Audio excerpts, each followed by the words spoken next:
Hai teman-teman Mongol Lovers Indonesia, Mongol Stress Channel Lovers, pokoknya ketemu lagi bersama Mongol di konten Mongol Stress Channel. Jadi ada banyak selama vakum kurang lebih 3 bulan Kak Mongol nggak ngonten, nggak posting apapun. Dan ada banyak banget yang musulkan, Bang bahas dong tentang ada anak yang terlibat satanik, perempuan, dia seorang atlet karate gitu. Dan ada lagi yang ngomongin tentang, Bang fenomena alam ini dong Bang, tolong dibahas. Bahkan terakhir yang paling banyak yang ngebahas tentang pembukaan Olimpiade di Paris. Jadi sebenarnya begini teman-teman, kalau bicara soal Olimpiade itu kan bicaranya universal. Itu pesta olahraga per 4 tahun sekali ya, untuk seluruh dunia. Semua negara yang punya kans untuk menjadi peserta Olimpiade itu diberikan waktu dan untuk mendapatkan medali dan apresiasi yang lain. Jadi cuman kan yang dipermasalahkan tuh tentang openingnya. Kan di situ juga kalau nggak salah ada Celine Dion, dia juga nyanyi kan. Terus baru ada kayak parade gitu tentang The Last Supper, tapi diisi oleh mereka-mereka yang dari drag queen-nya. Jadi, nah pertanyaannya orang tuh, Bang apakah itu bagian dari penghujatan? Sebenarnya yang namanya menghujat itu apa aja bisa.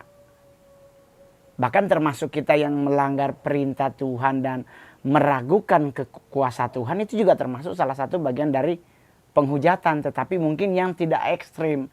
Tapi yang dilakukan di acara pembukaan Olimpiade itu udah terlalu ekstrim, karena The Last Supper dan drag queen ini juga maksudnya secara letterlock kan tidak seperti itu aslinya. Karena murid-murid Tuhan Yesus yang di tempat itu juga, kalau kita lihat dari lukisan Da Vinci. Kalau kita mah Da Vinci toko. Tapi kalau orang tanya, Bang apakah itu penghujatannya berbahaya? Ya sangat berbahaya. Tetapi ya balik lagi, di akhir zaman yang kita perhadapkan adalah bagaimana iman kita itu akan dijadikan sebagai bahan tontonan, termasuk dalam hal apapun. Kalau Kak Mongol kan orang lain, tapi kan Kak Mongol juga kalau stand up juga ngebahas Alkitab. Ingat teman-teman, saya selama stand up komedi saya ngebahas tentang agama, tapi tidak kujatuhkan harga diri Tuhanku. Yang kulakukan adalah bagaimana caranya keresahan itu disampaikan tapi tidak berhubungan dengan doktrinal. Saya tidak pernah ngebahas tentang baptis mana yang benar, tentang bahasa roh saya tidak ngebahas. Saya tidak ngebahas tentang sakramen dan sebagainya. Saya tidak ngebahas tentang reliku-reliku yang digunakan di gereja Katolik. Saya tidak ngebahas itu. Yang saya bahas adalah bagaimana caranya kenapa berdoa memanggil Tuhan datang. Karena kan bukan soal saya. Ini kan keresahanku, karena aku baca firman kalau Tuhan datang kan kiamat. Kan maksudnya begitu. Jadi tidak pernah kujatuhkan atau kuragukan juru selamatku yang namanya Yesus Kristus. Jadi nggak ada. Aku nggak pernah ngebahas tentang apapun yang menyangkut tentang doktrinal maupun kebenaran firman. Saya lebih ngubek tentang doa siapa yang suruh tutup mata gitu ya kan. Karena realitanya pas kita tutup mata dompet hilang, atau lagi di asrama ikan ketuker. Ya kan, jadi di saat konsep-konsep seperti ini makin dilakukan, kita juga belajar sejarah. Kalau nggak salah ya teman-teman, konon kabarnya kan salah satu adik dari Raja Israel terakhir, kalau nggak salah di film apa itu, kan suaminya juga orang Perancis. Yang kakaknya itu menjadi raja tapi dia mengidap sakit kusta. Itu ada di film tuh kalau nggak salah, apa judulnya mau lupa. Jadi buat teman-teman semuanya, yang namanya penyesatan atau yang namanya penghujatan itu akan terjadi makin masif di tahun-tahun ke depan. Makin banyak orang meragukan tentang agama. Karena menurut beberapa orang agama itu hanya buatan manusia, tidak buatan Tuhan. Tapi kan pertanyaannya, kalau agama itu tidak buatan manusia, tidak buatan Tuhan, dan itu merupakan sebuah hal yang tidak, dibilang katanya nggak benar. Tapi kenapa agama bisa bertahan? Berarti kan penyertaan Tuhan itu ada. Apapun kondisi hidup kita juga sama. Penyertaan Tuhan itu akan selalu ada. Kadang mungkin kita melakukan hal-hal yang tidak berkenan di hadapan Tuhan, tapi bukan berarti Tuhan tidak memberkati atau menjagamu. Tuhan tetap melakukan itu. Saya juga sama, kamu juga sama. Di saat melewati fase hidup yang berat, atau di saat kamu lagi santai-santai aja, tetap kamu meyakini bahwa Tuhan itu selalu menyertai. Nah, saya juga berharap buat teman-teman semuanya juga sama. Jangan pernah meragukan kuasa Tuhan. Jangan pernah meragukan hakikat keilahiannya Allah. Kita jangan berpikir bahwa Tuhan tuh cuma sayang sama orang-orang tertentu. Enggak, Tuhan tuh sayang universal, semua orang. Terlepas dari bagaimana cara kita hidup, tetapi baliknya ke diri kita gitu. Nah, jadi kalau bicara penyesatan akan tetap ada baik melalui lagu, melalui semacam kayak parodi atau melalui apapun, akan ada makin banyak orang yang terang-terangan tidak mengakui tentang Tuhan, tidak mengakui tentang agama, tidak percaya terhadap Tuhan, tidak percaya agama, akan makin banyak ke depan. Karena kenapa? Karena akhirnya manusia lebih memilih untuk it's me. Dia selalu merasa bangga bahwa apa yang dia dapat sekarang adalah hasil dari usaha dia, hasil dari dari berbuat baik dirinya. Jadi kayak melupakan eksistensi Tuhan dalam hidup. Makin banyak. Dan makin akan banyak orang yang jadinya akhirnya jadi ateis. Udah akan jadi lebih parah lagi yang memang benar-benar dibilang tuh tidak percaya lagi dengan eksistensi Tuhan. Jadi buat teman-teman semuanya yang masih mempercayai, yang masih beriman kepada Tuhan, pegang teguh iman itu.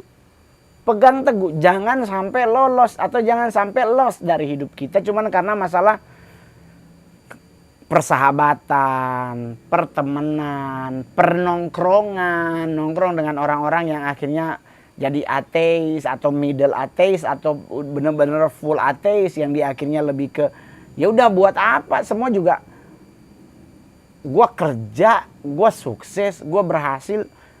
Nggak mungkin karena Tuhan. Nggak boleh begitu teman-teman. Apapun yang kita harus ingat adalah satu hal yang nggak bisa kita bantah adalah satu. Kita bernafas tuh kalau bukan karena kebaikan Tuhan. Bukan karena kemurahan Tuhan. Nggak mungkin. Nggak mungkin teman-teman. Jadi kita harus meyakini bahwa semua tuh karena Tuhan. Everything in your life itu karena Tuhan. Tuhan selalu campur tangan dengan cara yang kita nggak pernah bayangkan. Tetapi itu menjadi sebuah sebuah bukti bahwa Tuhan itu mengasihi kita. Kamu nggak aja contohnya. Dengan kondisi yang sudah nggak punya apa-apa. Kamu harus membayar beberapa hal yang tapi tetap sampai hari ini ya puji Tuhan Kamu everything good gitu loh. Masih bisa menikmati hidup sekalipun tinggal ngegojek. Masih bisa menikmati hidup sekalipun tinggal posting foto-foto lama gitu. Tapi tidak membuat kamu jadi kayak nggak percaya Tuhan. No. Buat saya Tuhan itu selalu baik. Tapi penggerogotan iman akan tetap terjadi. Makin ke depan nih makin terjadi. Kita akan ketemu banyak orang yang merasa dia menjadi sukses karena dirinya. Karena dia mungkin S2, S3. Dia jadi sombong karena dia tahu dia menjadi di posisi seperti sekarang karena dia mau dan dia mampu. Makin banyak atau mungkin makin kesini orang lebih percaya dengan hal-hal yang berbau klinik, lebih percaya dengan hal-hal yang berbau pesugihan, makin percaya kepada hal-hal yang berbau mistis. Makin banyak ke depannya. Makin banyak orang yang lebih percaya akhirnya ketenangan dirinya. Dia lebih tenang kalau pergi kepada orang ini yang dia yakin bisa membantu dia. Atau makin banyak orang yang menjebak. Setiap kali ketemu, wah ada sesuatu yang kurang bagus dalam diri lu. Kalau bisa carilah seorang ustadz atau seorang pendeta. Atau lu pergilah atau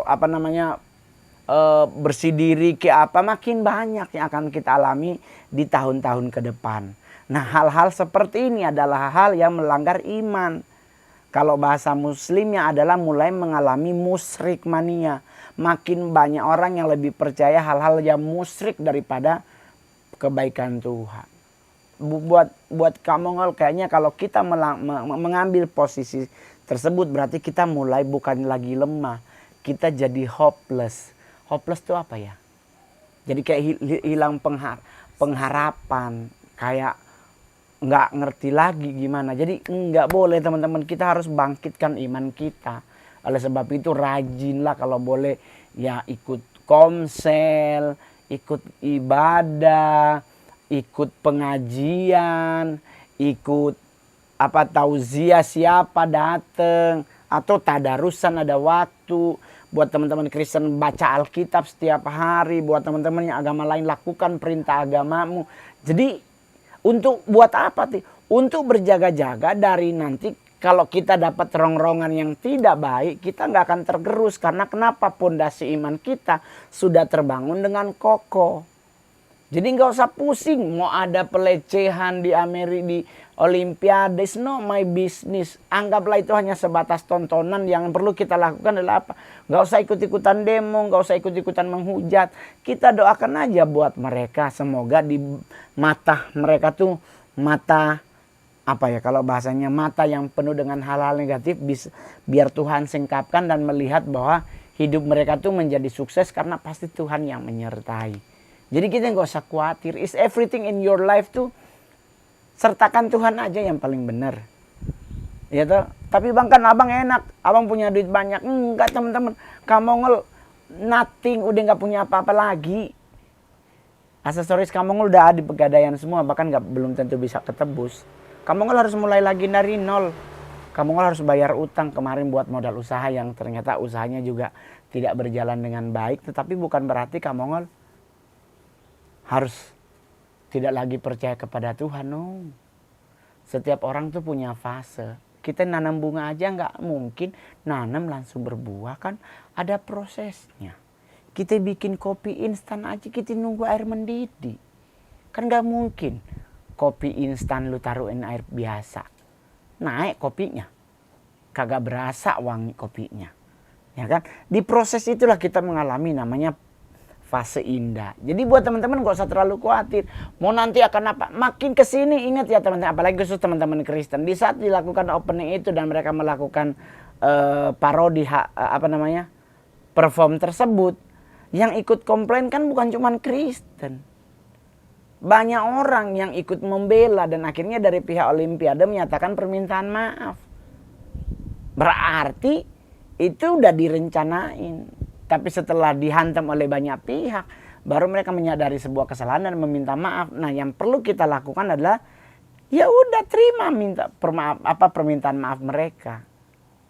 Jangan lagi ya enggak usah, biarin aja. Oke, teman-teman. Enggak usahlah percaya sama klinik-klinik.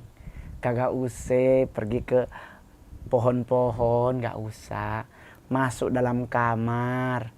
Ikan bentangkan sajadahmu, gitu, duduklah bersila, mohonlah kepada Allah untuk berkah, untuk kehidupan sehari-harimu, untuk kehidupan anak-anakmu, keluargamu, pekerjaan yang sedang engkau geluti. Buat teman-teman Kristen masuk di kamar, doa subuh, doa pagi, doa malam sebelum bobo, doa mengucap syukur buat Tuhan. Karena sampai hari ini kita ada, itu karena Tuhan tetap konsisten menyertai kita. Ya kan? Kita yang kadang meleng dari Tuhan, tapi Tuhan tetap matanya tertuju kepada kita. Jadi jangan pernah lagi khawatir terhadap apapun, bahwa semuanya adalah karena nikmat Allah. Semua karena kebaikan Tuhan. Oke teman-teman, nikmati ya. Kak Mongol selama 3 bulan harus mulai melakukan recovery life, recovery mind, recovery behavior. Is everything. Kak Mongol harus mulai membangkitkan kembali. So alhamdulillah, puji Tuhan, sekarang udah mulai aman, terkendali, udah mulai bisa membuka diri kembali. Dan Kak Mongol percaya dalam fase-fase mengalami masalah, saya melihat pertolongan Tuhan itu nyata. So buat teman-teman juga yang nonton ini, semoga di saat Anda mengalami sebuah masalah, Anda tidak pernah lupa dengan Tuhan. Berserulah, panggil namanya, minta kepadanya, dan kita pasti akan melihat mujizat demi mujizat, perkenanan demi perkenanan Tuhan terjadi dalam hidup kita. Oke, jangan lupa di subscribe, di like, share, dan komen. Saya Mongol. Bye-bye. God bless you all.